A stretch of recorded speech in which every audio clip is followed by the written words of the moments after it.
Now let's look at how the CPU can perform calculations using a process known as the fetch, decode, execute cycle.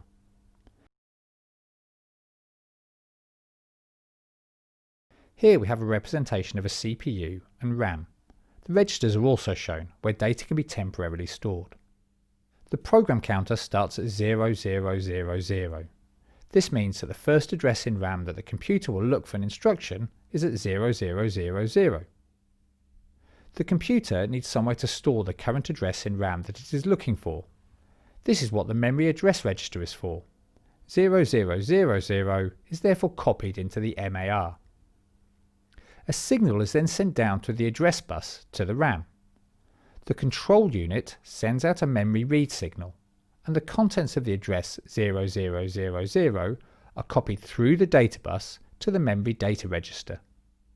As the contents of address 0000 is an instruction, it is copied into the instruction register.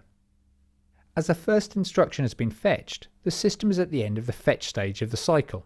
The program counter can be incremented by 1 so the system is ready to read the next instruction.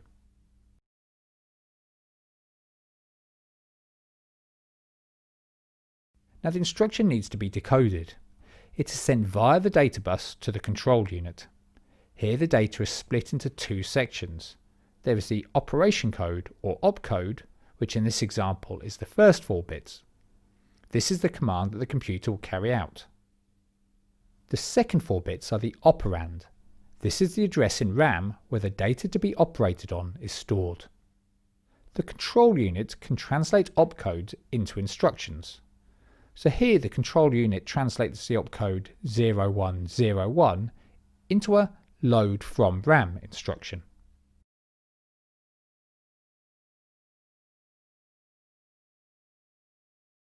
Now the command will be executed. The operand is copied to the MAR, as this is the address of the data that needs to be loaded. The data at address 0100 is then fetched from RAM and then passed up the data bus to the MDR. As it is not an instruction but simply data, it is then passed to the accumulator. This is a complete fetch, decode, execute cycle. We'll run through the next cycle a little faster so that you can see the entire program being executed. The instruction opcode and address operand is placed in the IR and the PC increased by 1 again.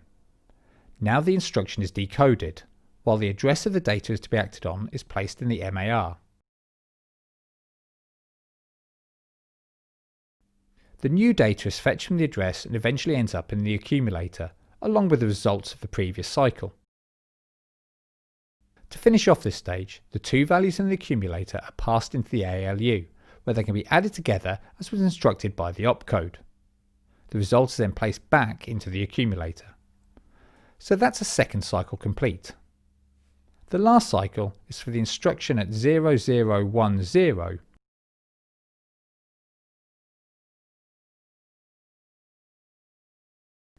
It uses the opcode 0011, which is store, and the operand 0110, which is the last address in the RAM shown. So this cycle takes the results of the addition in the accumulator and stores it back into RAM.